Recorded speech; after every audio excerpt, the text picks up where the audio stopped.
स्वामी समर्थ. देवदूत तुम्हाला सांगत आहेत, आपल्या सर्वात वाईट सवयींना मागे टाका. सर्वोत्तम अजून यायचे आहे.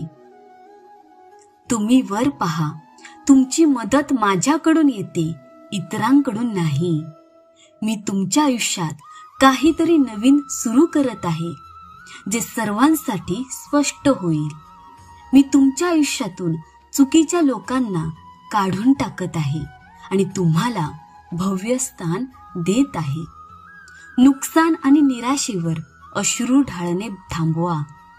नवीन गोष्टींकडे तुमची ऊर्जा पुनर्निर्देशित करा. माझ्या कामांवर विश्वास ठेवा. सर्व काही तुमच्या बाजूने होईल.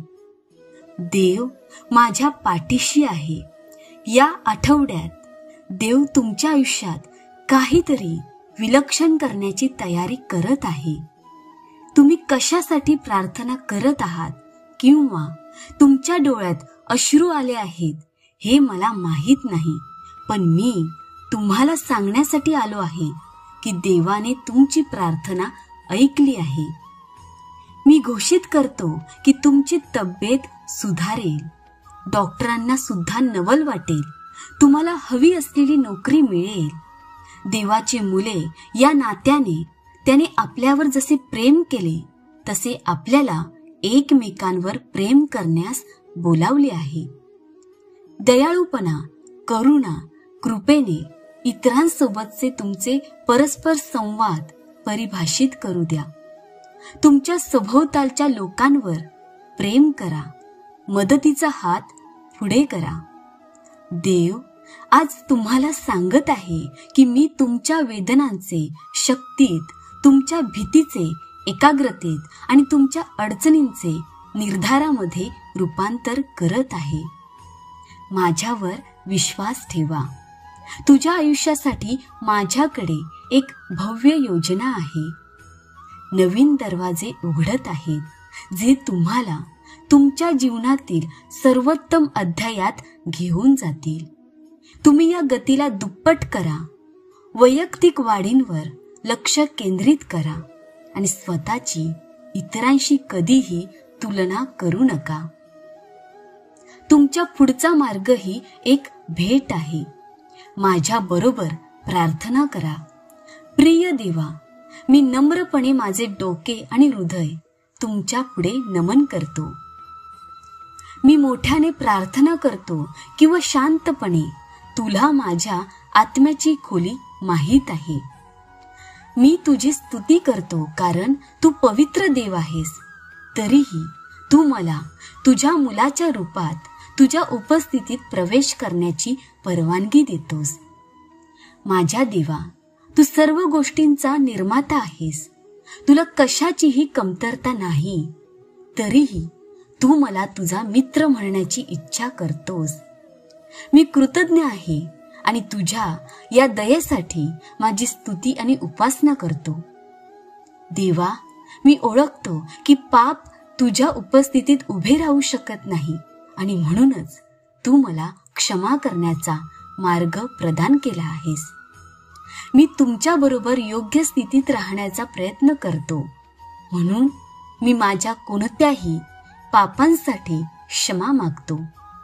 जर मी काही चुकून बोललो, विचार केला किंवा काही केले जे तुम्हाला आवडत नाही, तर मी आता तुमची क्षमा मागतो आणि मला अधिक चांगले करण्यास मदत करा. देवा, माझा भूतकाळ आणि या जगाला न जुमानता माझी ओळख बदलल्याबद्दल मी तुमचे आभार मानू इच्छितो. कधी कधी माझे लक्ष विचलित होते, परंतु तू मला प्रेमाने परत बोलावतोस कारण मी तुझा आहे. मी कबूल करतो की असे काही वेळा असू शकतात जेव्हा मी प्रयत्न करतो आणि अयशस्वी होतो, परंतु तू मला वर आणतोस आणि मला पुन्हा योग्य मार्गावर आणतोस. मी जे काही करतो त्यामध्ये मी तुझ्या इच्छेला आणि तुझ्या मार्गाला शरण जातो आणि तुझ्या आत्म्याच्या निवासाबद्दल आभार मानतो, जो मला तुझा आवाज ऐकण्यास आणि तुझे अनुसरण करण्यास शिकवतो. तुम्ही माझ्या बरोबर चालत राहा. माझ्या आयुष्यातील सर्व आशीर्वादांबद्दल मी कृतज्ञता व्यक्त करतो. मला तुझ्या प्रेमाने भरा आणि तू माझ्यावर जसे प्रेम केलेस तसे मला इतरांवर प्रेम करायला शिकवा. भक्तांनो, हा व्हिडिओ पाहून देवदूत म्हणतो, तुमचे चांगले दिवस सुरू होतील. जर तुमचा देवावर विश्वास असेल तर हा व्हिडिओ लाईक करा आणि 10 लोकांपर्यंत शेअर करा. हार मानण्याचा विचार करू नका. या क्षणी गोष्टी कशा दिसतात याची पर्वा न करता तुम्ही त्यावर मात कराल. मला तुमच्या आर्थिक, आरोग्य आणि कुटुंबाबद्दलच्या चिंता समजतात. मला तुमच्यासाठी असलेल्या योजनांची माहिती आहे. तुमच्या समृद्धीसाठी योजना आहे. तुम्हाला आशा आणि आशादायक भविष्य देण्याची योजना आहे. देव म्हणतो, नेहमी लक्षात ठेवा की मी तुमच्या बाजूने काम करत आहे. आज तुम्ही धीर धरल्यास मी तुम्हाला शांती, उपचार आणि विजयाचा आशीर्वाद देईन. मी या कठीण परिस्थितीचे सुंदर गोष्टीत रूपांतर करीन. तुमची वाट पाहत असलेल्या आशीर्वादांसाठी स्वतःला तयार करा.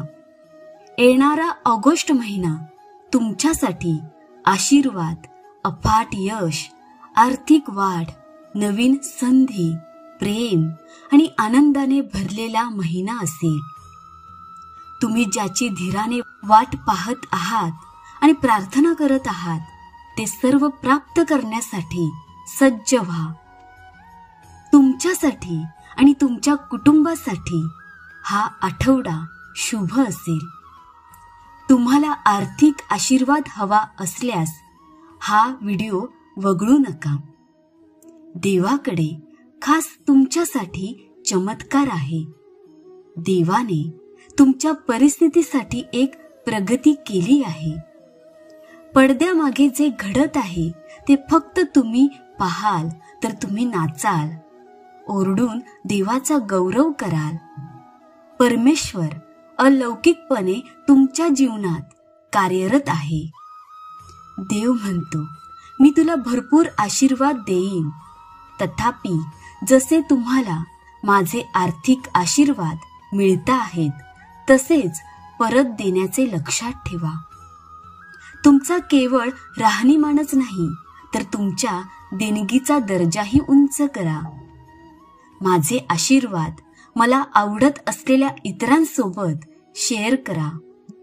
तुमचा विश्वास असेल तर हा व्हिडिओ आताच लाईक करा. 1. तुम्ही एका शक्तिशाली नवीन अध्यायात प्रवेश करण्याच्या मार्गावर आहात. तुमच्या प्रार्थनांचे उत्तर दिले जाईल आणि तुमचे आशीर्वाद वाढतील. 2. अतिविचार तुमची शांती चोरतील. प्रार्थना, विश्वास आणि शरणागती देवाच्या हातात द्या. 3. तुमच्या आयुष्यात एक महत्त्वपूर्ण बदल घडणार आहे. तुमच्या आशीर्वादाची तयारी करा. आपण पुरेसे सहन केले आहे आणि एक यश जवळ येत आहे. 4. तुम्ही अगदी अंधारातही मात कराल. देव तुम्हाला विजयासाठी मार्गदर्शन करेल. माझ्या प्रिय देवा, पुढे असलेल्या महिन्याला आशीर्वाद द्या. मागील महिना कितीही आव्हानात्मक असला तरीही तुमची कृपा दररोज नवीन असते हे जाणून मी विश्वासाने या नवीन महिन्याकडे जात आहे. जरी सर्व काही माझ्या योजनानुसार होत नसले तरी मला आठवण करून द्या की प्रभूचा आनंद ही माझी शक्ती, शांती आणि आशा आहे. देव म्हणतो, बाळा, चांगले काम करताना खचून जाऊ नकोस, कारण तू हार मानली नाही तर योग्य वेळी माझे अनेक आशीर्वाद तुला मिळतील. तुम्ही तुमच्या यशाच्या अगदी जवळ येत आहात. म्हणूनच शत्रू तुमच्यावर सर्व काही फेकत आहेत. जोपर्यंत तुम्ही धीर धराल तोपर्यंत तुम्हाला माझे अनेक आशीर्वाद मिळतील. आपण असंख्य आशीर्वाद आकर्षित करत आहात. जीवनाचा एक उल्लेखनीय नवीन अध्याय तुमची वाट पाहत आहे. तुमच्याकडे पाठलाग करण्यासारखे काही नाही, घाबरण्याचे काही नाही आणि काळजी करण्यासारखे काही नाही. तुमच्यासाठी चमत्कार घडत आहेत. मी माझ्या पूर्ण सामर्थ्यामध्ये पाऊल टाकत आहे आणि माझे नशीब प्रकट करत आहे याची पुष्टी करा. माझा देवावर आणि विश्वावर पूर्ण विश्वास आहे, ज्याने मला जिथे राहायचे आहे तिथे मला मार्गदर्शन केले आहे. माझ्या जीवनाचा उद्देश पूर्ण करणे. माझ्या आयुष्यात अनेक अद्भुत गोष्टी उलगडत आहेत. मला ज्या मार्गावर नेले जात आहे त्यावर माझा विश्वास आहे. माझ्या मुला, तुझ्यावर पुन्हा हसण्याची वेळ आली आहे. यामध्ये तुम्ही एकटे नाही आहात, हे कधीही विसरू नका. मला तुमची मदत करू द्या. माझे देवदूत आधीच तुझ्या पाठीशी आहेत. माझ्याकडे तुमच्यासाठी विलक्षण योजना आहेत. खरं तर म्हणूनच मी तुमच्यासाठी असलेल्या योजनांसाठी तुम्ही पुन्हा एकदा उत्साहित व्हावे